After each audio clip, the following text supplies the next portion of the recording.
The long-awaited JobNimbus tutorials. By far, more than anything else, I get asked about CRMs and specifically JobNimbus a lot. And I made a goofy little Facebook post the other day saying that I hear a lot of complaints about JobNimbus's support team. I never heard them before. I'm hearing that a lot lately. Apparently, like, if you're a smaller company, they don't really give you the time of day. A lot of you guys don't even have really account reps that answer you and answer your questions. It's okay because JobNimbus is not that complicated. I promise it's not. If a retard like me figured it out, I promise you that you could figure it out. But we're in interesting times here in business. We're in interesting times. AI tools are popping up left and right. JobNimbus actually added, if you notice, there's a marketing tab at the top of the screen. JobNimbus now has an integrated AI answering service. We are using that tool. The way we use it is our office number will ring 4 times, and if no one answers it after 4 rings, the AI picks it up. So we no longer have an active voicemail for our business. We just have AI answer it. And today's 4th of July. Happy 4th of July. America, baby. But I just saw we got a call, and we just had AI schedule an appointment for Monday. So, like, it is a really cool tool, but, like, the possibilities of the use of AI are honestly fucking limitless, and it's crazy how fast everything moves because the technology has just gotten so fucking smart that what was useful yesterday might not be useful tomorrow. And if you're a business owner, I think you need to wake up to this, and please don't be the guy that's in the Stone Age. I'm working on all sorts of crazy technology stuff in the background of both businesses that are going to completely change the game for us and going to make us very hard to compete with. And that makes me happy, and that pumps me up. And the reason I became the type of guy that, like, values tech so much and, like, really geeks out about the systems in my business is because I started with JobNimbus, and I started looking at my business as a system, which you've heard that before. And I think I've made JobNimbus videos in the past, but I'm gonna revamp them because I've learned more. I think about it, I would say, more correctly now. And I feel like I can go through it more structured and more organized than I have in the past. And I keep getting these requests. So here we are making a JobNimbus video. So I'm just gonna get right into it. I got my coffee. This isn't the most exciting stuff ever, but it is necessary. It is necessary. And if you aren't the type of guy that thinks about your business in a systems lens, I would strongly recommend you turn into that guy, because, like, I wasn't always this guy and now I am. But as far as improving your entire business as a whole, and in every department, honestly, like, there's a huge application for technology and automation in sales and marketing, a fucking giant. And obviously, if you want to grow a business, you need to get better at sales and marketing. So if we can leverage technology to do that, well, then we're in good shape. But if we figure out how to leverage technology to grow marketing and grow sales, well, now we need the production and the back office systems to be able to handle the growth, to be able to handle us scaling. And if we can use technology all the way around, it's basically like our buddy in scaling a business efficiently, profitably, and predictably. But if we get all out of sorts and we outgrow our technology and we aren't consistently and always looking at the technology and the systems that we're using, well, then that's where we get a little fucked up, we get a little unorganized, we get a little stuck, and then we almost get trapped to where our systems are slowing us down. And to be honest, I just hit that point in my business for the first time in my career, where the systems I'm using are slowing me down. There's things I want to do. There's valuable things I want to input into the business. There's ideas I have. And the current systems I'm using just can't keep up. So I have outgrown my current systems, and now I need to build new systems to be able to pour gas on my business. And the gas I'm going to pour on my business are ideas I already have, ways to separate myself from the competition that my current systems can't support me with. So what do I need to do? I need new systems. But a lot of the guys that are asking me for JobNimbus support are very early on, typically. Sometimes they're asking me what CRM to get because they're about to get into business. And if you're in this spot or you're early on in business, I promise you JobNimbus is a great platform for you. Inevitably, if you follow my trajectory, there will be a time where you outgrow JobNimbus. And then that's just where you'll be at, and then you look for different solutions. But if I hadn't learned JobNimbus, learned the back end of it, been introduced to automations in JobNimbus, workflows in JobNimbus, just all the efficiency and technology tools that JobNimbus has to offer, I wouldn't be in this headspace now, and I wouldn't be able to endeavor to build new systems to continue to grow my business. So it all started with JobNimbus. So here we fucking go. It's funny. One of my most watched videos was the old JobNimbus Smart Estimate videos, because I kept finding that people were blown away at how quickly I could produce accurate estimates based on true job cost and adding a profit margin, which you should be able to do that in your business. We are in the age of technology. It's very simple to do this. It just takes some upfront time investment and maybe pain investment. We can call it a pain investment, because nobody likes sitting at the computer and banging out estimate templates. And maybe it'd be smart to have somebody do this for you. I didn't go that route. I always did it myself. But you should be able to produce exact job cost estimates with the couple clicks of a button. There's all sorts of technology out there that can do it. You don't need to be a JobNimbus customer to do it, but JobNimbus does offer you that. But that was one of my most watched videos, and that tool isn't even in JobNimbus anymore, because when JobNimbus bought Sumo Quote, I had to redo all my estimate templates, because the smart estimate templates in JobNimbus were now old, obsolete, and wasted a lot of time. The Sumo Quote functionality was way better. Not to get off in the weeds, but the reason for that was because the calculations were linked to individual products. So if I knew that my 30-pound felt was 2 square per roll plus waste, that formula now lived with that product. So in any estimate template I use 30-pound felt, the system knows how to calculate 30-pound felt. Whereas previously with the JobNimbus Smart Estimates, the formulas lived with the individual estimate template.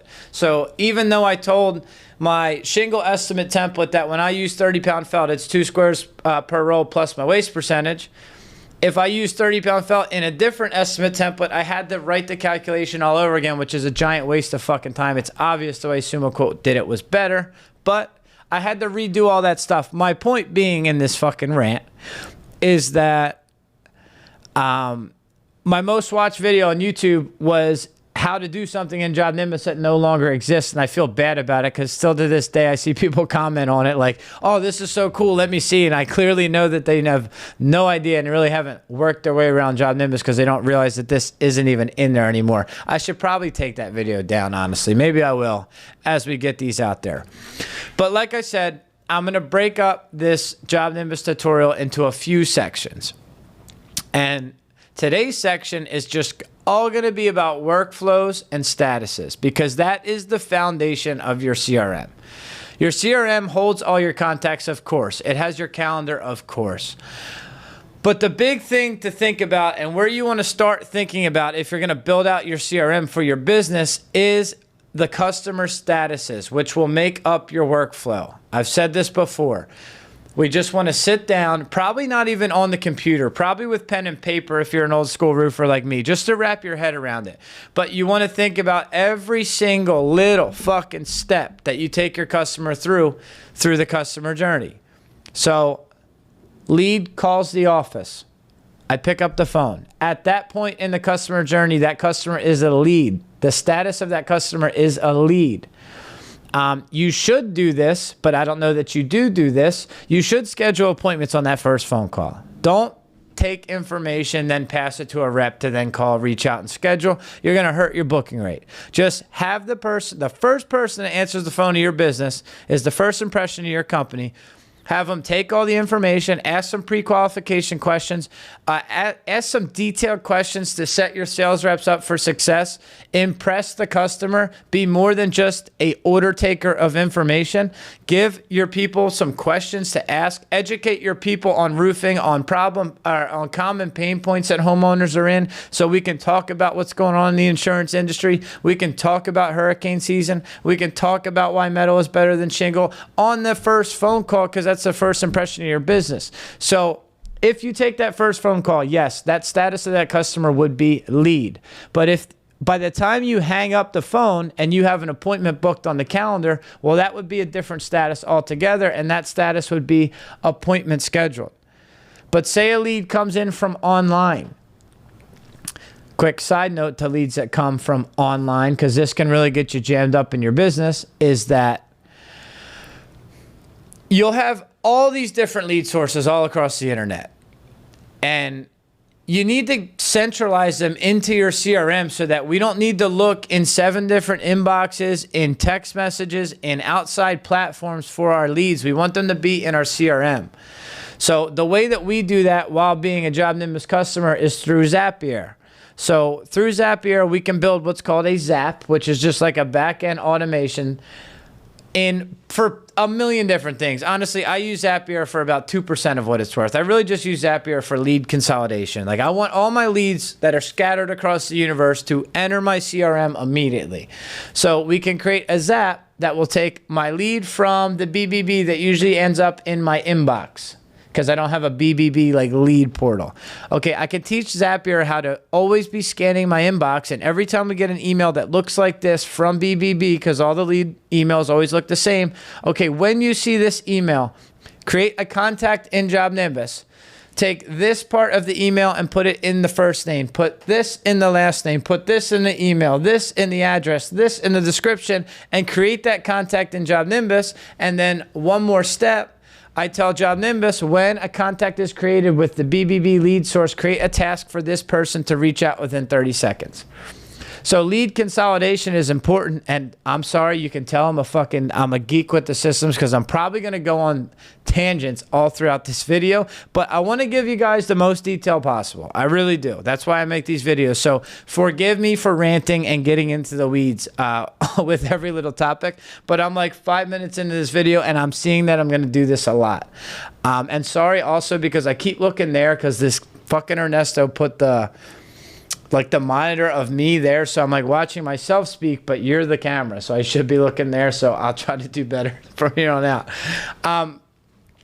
So I'm saying we're collecting leads from all over the internet. I'm using Zaps to send them from inboxes, from outside portals, from text messages, wherever the fuck the lead is coming in. I'm using a Zap to send it into JobNimbus, create a contact for myself, and then I'm telling JobNimbus in the automation sections in JobNimbus, when a lead is added from this source, create a task for this person to reach out in 30 seconds. So now, although my leads are scattered all over the universe, now the system that we all use every day is collecting those leads and dinging the people that need to reach out, so that that's no longer a problem.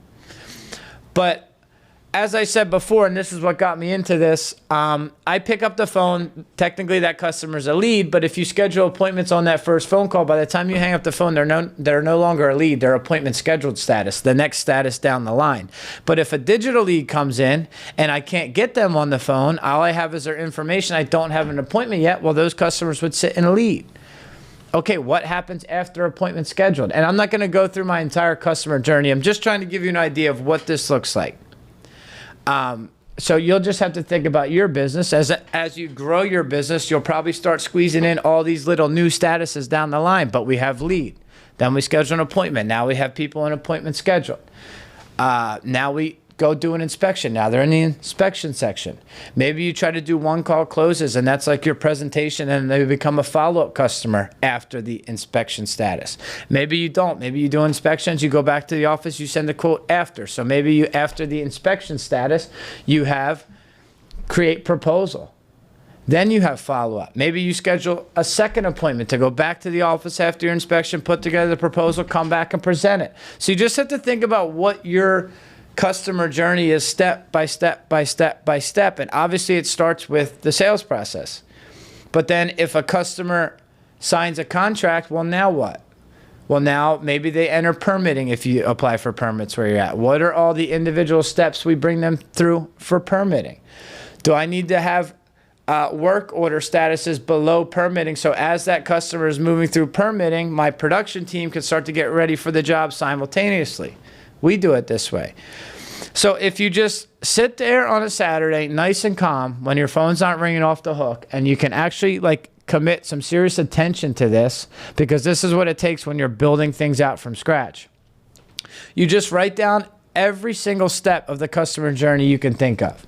And I would caution you not to be a crazy perfectionist about this, because like I have a lot of experience with this, and people like us, we tend to be perfectionists with it, and we tend to like get into the weeds and the details, but at the end of the day, you're never going to make something from scratch that's just perfect the first time you implement it.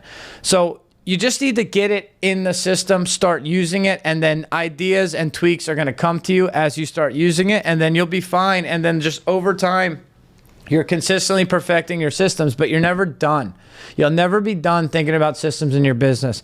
And eventually you'll get to where I'm at, where you hire a full-time person in-house who is just like, whatever you want to call them, your CTO, your technical support specialist, whatever you want to call it. It's like the other side of IT. You have like IT that fixes your computer, but then you have like IT that works on the systems in your business, and that's what we're speaking about. But you're never done with systems because you keep growing, shit breaks, you tweak it. If that wasn't a long enough, drawn-out intro, I don't know what is. But the moral of the story is, sit down with pen and paper, write out every step of the customer journey, and now that you have every step of the customer journey on paper, you are ready to go into JobNimbus and start to create your workflows, they're called, in JobNimbus. And that's going to give you your boards, which is an important thing to think about. So I'm sure you're a JobNimbus user at this point if you're still watching me. But if you're not, I don't know what to even say to you. I've never had experience with another roofing CRM. I'm sure they're all great. I'm sure some are better than others.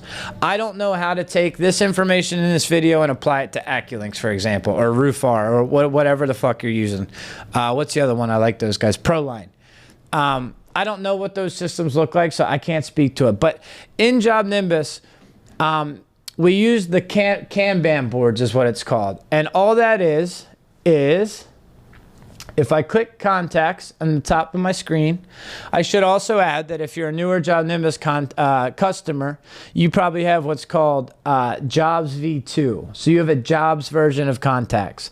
I am sorry I have contacts version. I'm sorry. I'm grandfathered in. I think they're going to get rid of this eventually. I don't think it's going to jam you guys up too much. It kind of looks the same. It works the same. The only difference is with contacts version of JobNimbus, I am tracking contacts. I'm tracking customers. This always worked well for us because we are largely a retail residential roofing company. So we have a customer, we bring them through the process, we replace their roof, we never see that customer again, honestly. But if I worked for a lot of builders, a lot of maybe property managers, a lot of people that would bring repeat business, I would want to have the builder contact, and then I would want to have all these jobs underneath them to track under that one customer. So with jobs, we're tracking individual jobs. With contacts, we're tracking contacts. But they're very similar and they look the same.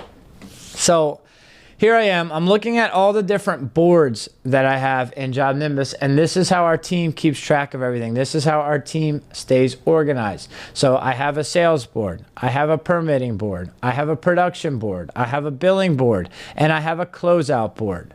So depending on who you are in my company, you don't look at all these boards. You look at one. And in some cases, you look at a portion of one board. And this is how big corporations have departments.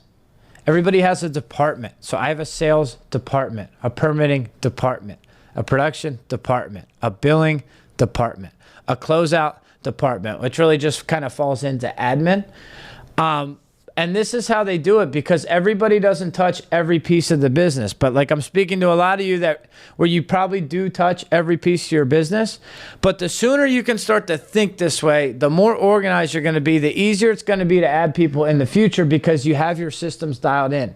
I hire people all the time that are very impressed with our systems. And honestly, I think our systems are trash because I'm always trying to improve them. But people that have worked in the roofing industry are usually impressed with my systems, and it's because I've been thinking like this for a long time now.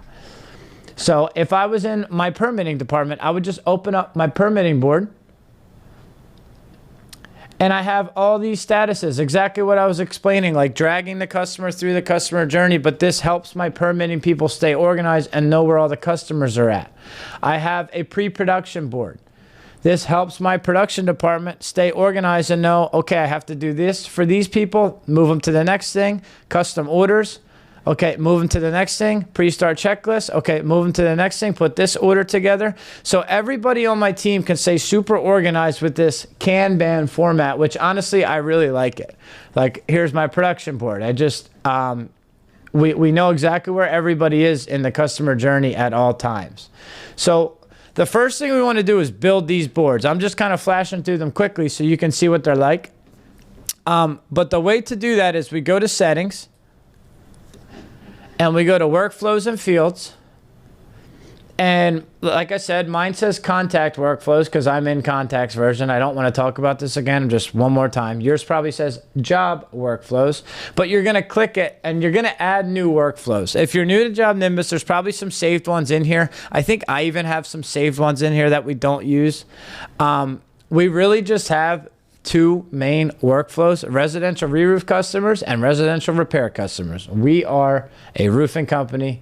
We pretty much only do residential. We do some commercial here and there. We do some insurance here and there, but it's so minor of what we do that I haven't even created a workflow for it in the system, because like it's not even worth tracking a whole separate system because we do so little of it.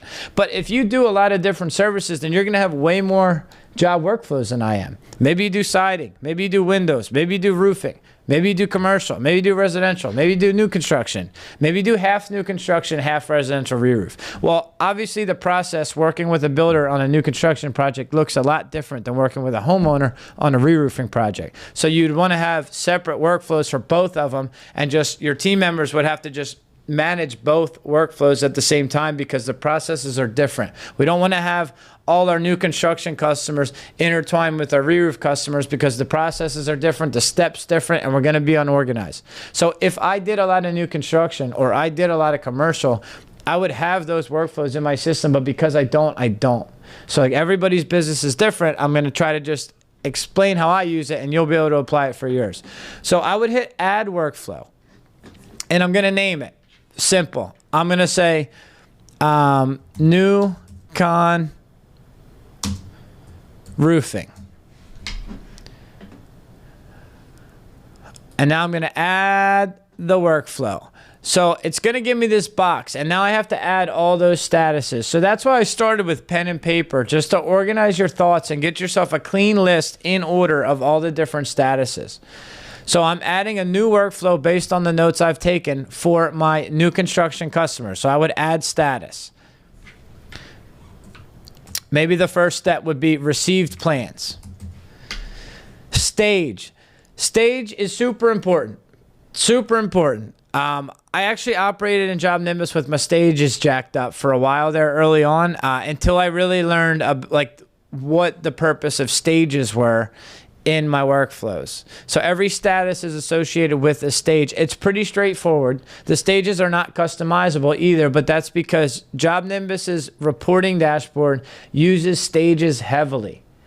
You can also pull contact reports later if you're doing like email blasts and text blasts based on stages.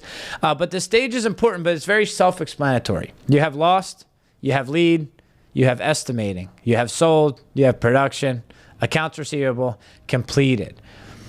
So received plans.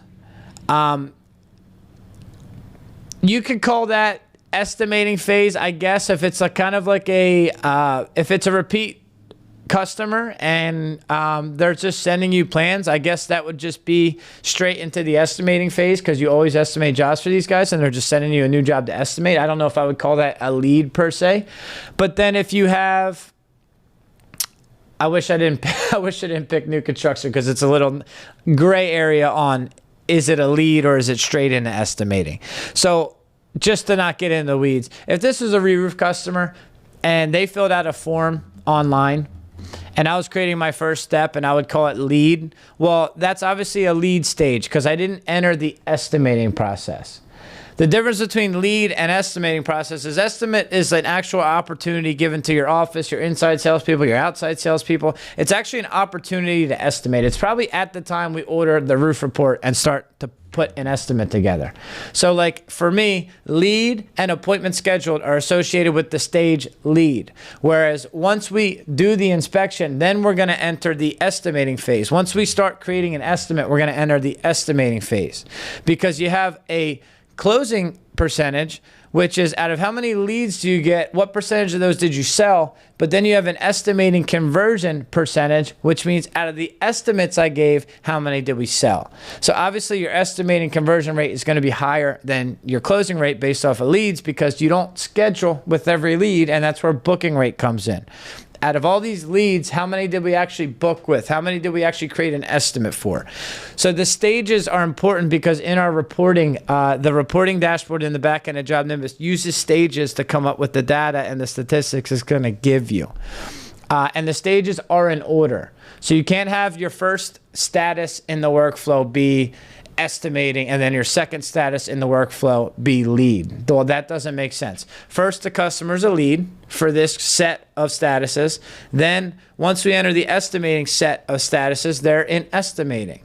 And then after estimating is over, they're in sold. So all the customers that are in follow-up statuses, however you decide to build your follow-up pipeline or organization for your salespeople, all those follow-up statuses would be considered in the estimating phase, because they're open. We haven't closed them. And then from the estimating stage, they only have two places they can go. They can go to production because they signed a contract, or they can go to lost. Or if you're like a lot of us roofers, they just stay in the estimating phase till the end of time, because we don't ever lose contracts. Everybody's just not ready yet. It's a joke. So I'll kind of hop back to the beginning. So first status, receive plans. For this example, I'm going to call that a lead. I'm going to put it in the lead stage. I'm going to say that is not a estimating status yet for this example. It's going to ask you, do you want to archive it, or do you want to send it to QuickBooks? I do not want to send every single person who sends me plans or calls our office to QuickBooks. Let's just keep QuickBooks for actual customers. So I don't send anybody to QuickBooks until they enter the production stage, which whatever the first status of the production phase is going to be, sign contract, submit permit, whatever you want to call it. That's when I start checking this blue box. But no lead or estimating stages do I check this blue box, because there's no reason to send them to QuickBooks until they actually become a customer and we're going to bill them for something. So I would uncheck that. So in our new con example, first status, receive plans, stage, lead, and I'm going to save it.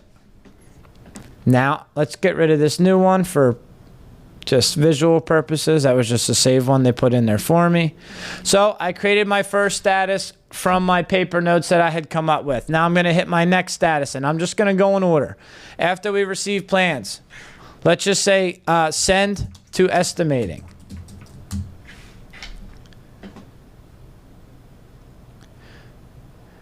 Stage. Now I'll call it an estimate. We reviewed the opportunity. We reviewed the plans. We want the job. Now I'm going to pass it to my estimating team. So now I'm going to say that we're entering the stage estimating. Again, I'm not going to send it to QuickBooks. Now it just continued to go in order. I already mapped all this out on paper. Now I'm just going in order. What's after send to estimating? Estimate complete. Ready for review. I am making this up as I go, and I don't even do new construction, but obviously stage, still estimating. I'm not going to send to QuickBooks, and this stage would be like if you have an estimator that has to get their things approved before they send them off. This would be that stage. And I just continue to go in order. I'm going to skip a few steps here. Skip sending the estimate, skip whatever. Now I'm going to say they approved our contract. Approved contract. Stage, now we're going to say it's sold, but not sent to production yet, because we're probably going to review the job in our office. And now I can send to QuickBooks. I'm okay with sending it to QuickBooks. I have a signed contract. Now we'll let QuickBooks know that this is an actual customer. Okay, after we approve the contract,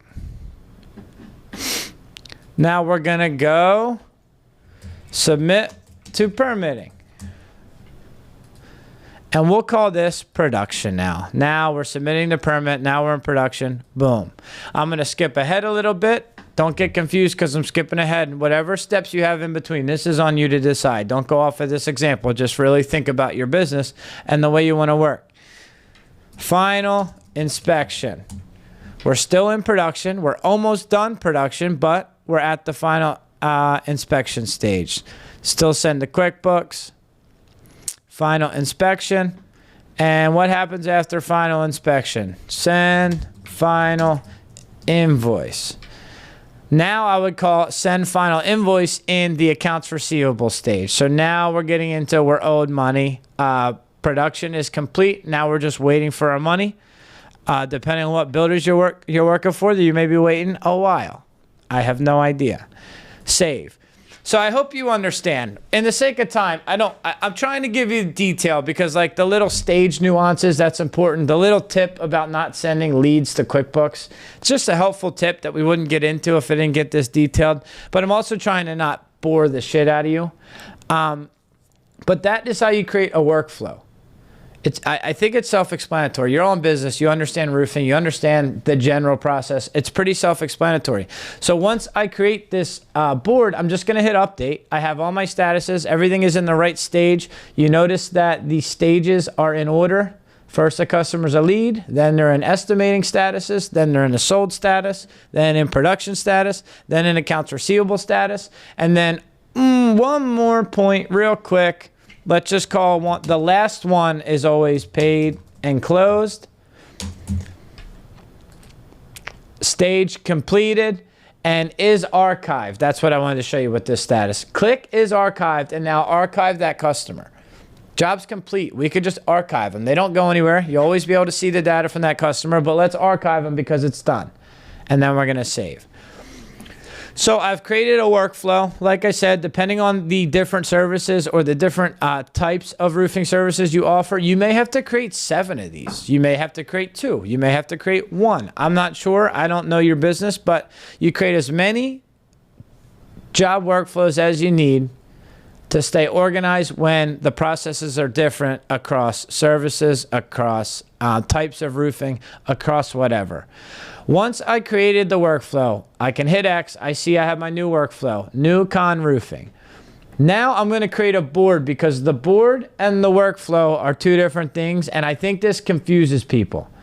I created a workflow, but now I don't just automatically have a board. And notice every time I hit contacts up here, yours probably says jobs. It's the same thing. It's the same thing. I don't want to keep harping on it. Okay, so I created my new con workflow, but where is my new con board? I don't see it. I don't have one because they're 2 separate steps. And there's a reason that there's 2 separate steps. And the reason for that is you create a board as a visual representation for your people to stay organized. And for your people to have just basically like easy user interface and just like it's being able to stay organized. That's it. But there's going to be times where you may want, for example, your billing department to be able to view your repair customers, your residential re-roof customers, your commercial customers all in one place. Why make your billing department go to 3 different boards to track accounts receivables for different types of customers when the billing department just needs to collect their money? So why make them hop around the different boards? That's why we have to create the board after the workflow, because like there's going to be applications where we're going to want to have multiple workflows shown on one board just to keep our people more organized and keep everything a little simpler. So anytime we want to create a board, we have to first create the workflow associated with it so that we can do what I'm about to show you. So I'm just going to click this plus button and create a new construction board. I'm going to title it New Con Roofing. Right under the title, you see this. This is very important. And yours might look different. Yours might say jobs and work orders, where mine says contacts and work orders. But the work orders function, I found this out late in the game. And the use that I said earlier, where I can have my jobs in the permitting board so that my permitting department can move them through the permitting process, while at the same time, my production team is moving them through the pre-production processes to get ready for the job. We use work order boards to handle that because I can't have a contact in 2 separate statuses at the same time, because as you see, our workflows go in order. Step 1, step 2, step 3, step 4, step 5, step 6. And because the statuses go in order, they can't be in 2 places at once. They'd be all jacked up. So we can create work order boards so that we can track little side workflows at the same time as the contact is actually sitting in permits in review. So my permitting department does what they need to do, submits the permit. The contact status may be in review with Martin County. But I want my production team getting ready for the job at the same time, so we're going to create a work order board for that, and it works the same exact way. You go to your settings, you create a work order workflow. I call mine pre-production, so I would go to my settings, I would click work order workflows, I would click add new, I would title it pre-production, and then I would create statuses the same exact way. The same exact way. There's no stages associated with it, but the status is to stay organized and keep everything in order. Everything works exactly like I just showed you. And then all we have to do from there, once we create the work order workflows, we come here and we create the work order board by clicking this little blue button. That's why it's asking me, is this a work order board or a contact board? And that's the use for those. And that would have been useful for me way earlier on. I was doing like little bullshit to keep track of like stuff that happened while they're in permitting, but we're still kind of getting ready for the job. When I realized I could bring it in the JobNimbus, our pre-production activities got a lot easier. So there's that tip. Okay, you can choose what you want to be shown on the card. So like when you saw my board earlier, I opened it up. I had like, you saw the name of the customer, maybe address, maybe phone number, email. Maybe you want permit number on there. Maybe you want building department on there. Whatever you want on there, you have the option to tell what you want on the card. So in this first box, I have display name. But down here, I can pick any contact field and include anything I want. And if you notice, I have custom fields. So those are all the contact fields that I added myself. That would have been a good thing to show you. It's pretty self-explanatory. When you click add contact, you have like all the preset JobNimbus boxes to fill out. Name, address, phone number. I think they have like gate code in there. Obviously sales rep, who you're assigning that contact to. But you can always go in the settings, go to contact fields and add whatever the fuck you want. Whatever you want to know in the contact, you can add your own contact field. And you can make things required if you feel like it's required. So I have custom here that because it's going to show everything that we've added outside of what JobNimbus already had in the contact field. So secondary email, gate code. It looks like we added gate code, claim number, building department, permit number, permit status, NOC status, existing roofing material, desired roofing materials, how many stories is the house, skylights or solar panels, permit ETA, roof life expectancy, lead source, yes or no. Quick pain in the ass tip if you want to be a pain in the ass to your people and make sure they enter the lead source. Make a custom field called lead source. Yes or no. They can click yes or no. And all they're doing is confirming they added the lead source. But I made it required because for some reason you can't make the lead source required in JobNimbus, which is stupid. So I did this little workaround so that my people can't save the contact unless they said yes, I added the lead source. But you can add any piece of information you want to show on the card so that like as you're looking at your whole board, I'll just go back to it real quick. I'll go to my permitting board again. So as I'm looking at my permitting board, load, my permitting department sees the address of the job, the building department, and then the permit number, and then also the contact status, whatever. So on my permitting board, I took the parts from the contact fields that were associated with my permitting department so that they could see permitting information without having to click into the contact. So here's the contact fields I was just referring to. I'm pulling out the permit associated ones and putting them on the permitting board. Whereas when I get to, say, the sales board, I don't have that much. I have name. It's just a sale. If we're going to reach out, we click them. But you can customize that is my point. So let's go to boards. We're going to add our new con roofing board. It's a contact board. Who do I want to make it available to? Probably everybody, but you have that option. I want to put the address on the card. I want to put the phone number on the card. and I want to put the start date on the card. That's a useful one, just so you know. If you can add the start date on your work order or your contact, whatever board you're creating in the work order or the contact, you can put the start date on there, and then you can order the board based on start date, which I'm going to show you because that was a nice little tip. I'm going to show you that in my pre-production board. And now I hit add list. So when we're adding the list here to create the board, just think about it in order from left to right. You've seen it before. But this, when I name the statuses, I'm naming, essentially I'm naming the statuses if the column I'm creating matches just one individual status. So for example, I have all my statuses here that I created. I'm going to scroll to the bottom to get all to my new ones. So here's the statuses we just created. Newcon Roofing, receive plans. So by selecting it here in the status section, I'm telling it that in this first column, I want to see only my Newcon Roofing receive plans customers. So if a customer is in that status, they will show up in this column. But like I said, I can continue clicking more. So if I had the same person that was estimating my new construction, that was estimating my re-roofing, maybe I would scroll up and add my residential re-roofing estimating stage here too, so that when my estimator came and looked at this status, they would see all the jobs that they had to estimate for. In this example, I'm building a new construction board, so I don't want to see any other statuses from other customers in the new construction board, so I'm not going to do that. And in that case, I'm just going to title this the same thing, receive plans. And then here is what I was talking about. You can order the column. So like what names are at the top, what names are at the bottom in multiple different ways. So we can sort it by the date it was last updated, the date the status changes. So that'll show you like, all right, the most recent statuses or the most recent customers to this status at the top, latest at the bottom.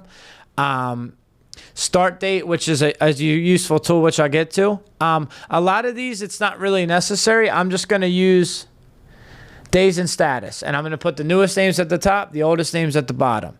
But for other applications and building these boards, this sort is actually very useful. And then you have descending or ascending. You can have them going down in you can have them going from most recent to latest, and then vice versa. And then I'm going to hit save. So I just created the first column in my new construction board. So now I'm going to add another one. I'm going to come here to my statuses. What new construction status do I want shown? Send to estimating. And because I'm only putting one status in this column, I should start saying lists because that's what JobNimbus is. They're calling it lists, not columns. Send estimating. And I'm going to save it. Add list. So you can see I'm just going through all those statuses we just created in our new construction workflow, and I'm adding them to the board so that now I have the visual representation of it. Complete estimate ready for review. Review estimate. Yeah, there's no rule that your name of the list has to match the status associated with it, but it should make sense. And I'm just going to do one more. You guys get the point. Actually, I do want to show the archived one, though. So for my next list, what is it? Submit the Newcon Roofing approved contract.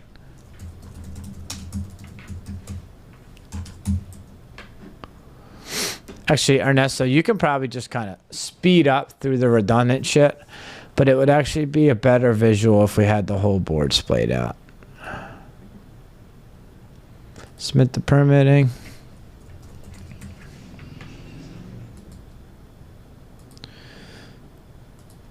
Not the funnest stuff, guys, but like this is the type of shit that you do it one time. I don't want to say that because you're always going to have to tweak it, but like you build this shit out and then your business runs smoother and your people are happier to work there. Everyone's more organized. There's less stress, less confusion. It's very important shit. And because I know how to do all this stuff, like when we get a little busy and when we're scaling, I can just get into JobNimbus, use my brain, brainstorm on what's going on, and input a new system in the JobNimbus to stay more organized and allow more people to work in one department. You know, like that's another thing you'll find out as you grow. You may have a fucking wizard in your production department that can just keep up with everything that's going on, the calendar, ordering the material, scheduling the dumps, doing all the production shit. But then eventually you're going to scale past the point where just your one production wizard can handle it.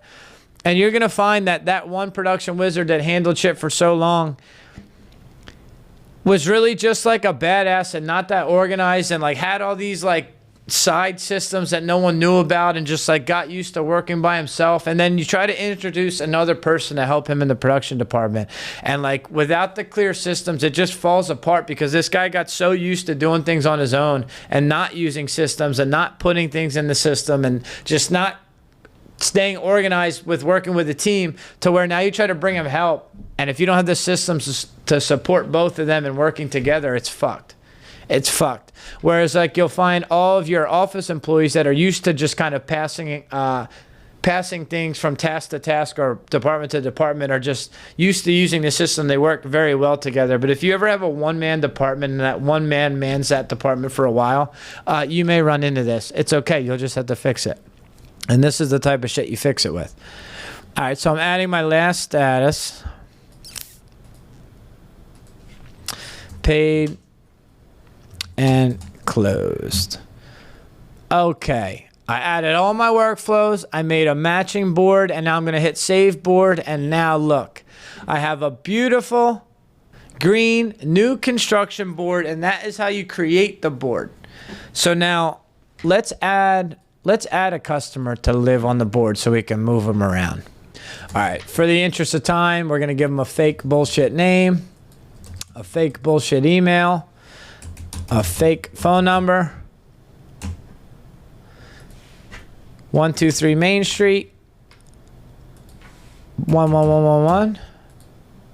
Beautiful. In Florida. Okay.